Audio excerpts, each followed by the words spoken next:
4 काली भाभीियों के एक गोरी नंद। बहुत समय पहले की बात है। एक गांव में 4 भाभियां रहती थीं जो रंग से काली थीं, लेकिन दिल की साफ और नेक थीं। इनकी एक गोरी नंद भी थी जिसका नाम नंदिनी था। नंदिनी का रंग गोरा और सुंदर था, जिसकी वजह से गांव भर में उसकी खूब तारीफ होती थी। उसकी सुंदरता के चर्चे हर तरफ थे। लोग उसकी तारीफ में उसकी भाभियों की उपेक्षा करने लगे, जिससे भाभियों को थोड़ी जलन होने लगी। भाभियों ने कभी नंदिनी से सीधे तौर पर कुछ नहीं कहा, लेकिन वे दिल में यह बात महसूस करने लगी कि लोग केवल उसके रंग की वजह से उसकी तारीफ करते हैं और उनकी मेहनत और गुणों की कोई कद्र नहीं करता। हालांकि नंदिनी अपने भाभियों का बहुत आदर करती थी और उन्हें अपना परिवार समझती थी। उसने कभी इस भेदभाव को महसूस नहीं किया। एक दिन गांव में एक बड़ा त्योहार होने वाला था, जिसमें सभी महिलाएं एक साथ मिलकर भोजन तैयार करने वाली थीं।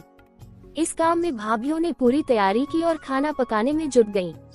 नंदिनी ने भी इसमें अपनी भागीदारी दी, लेकिन उसे हमेशा लगता कि भाभियां उससे नाराज हैं। जब भोजन तैयार हो गया और सब लोग खाने बैठे, तो गांव वालों ने भाभियों के बनाए भोजन की तारीफ करनी शुरू की। अचानक गांव की एक बुजुर्ग महिला ने कहा, इस भोजन में जो स्वाद है वह सिर्फ मेहनत से नहीं बल्कि दिल की सफाई से आता है।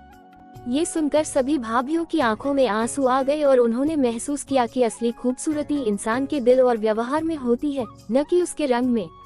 नंदिनी ने जब ये देखा कि उसकी भाभियों के दिल में क्या चल रहा था, तो उसने उनसे माफी मांगी और कहा कि वो कभी नहीं चाहती थी कि उसकी सुंदरता उनके बीच दूरी पैदा करे।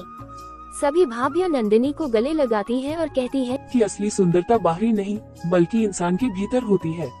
इस तरह सभी के बीच प्रेम और सौहार्द फिर से लौट आता है। सीख, इस कहानी से यह सीखने को मिलता है कि रंग रूप से ज्यादा महत्वपूर्ण इंसान का दिल और उसकी नीयत होती है। समाज में हमें भेदभाव और पूर्वाग्रह से बचना चाहिए और लोगों को उनके गुणों और आचरण के आधार पर सम्मान देना चाहिए।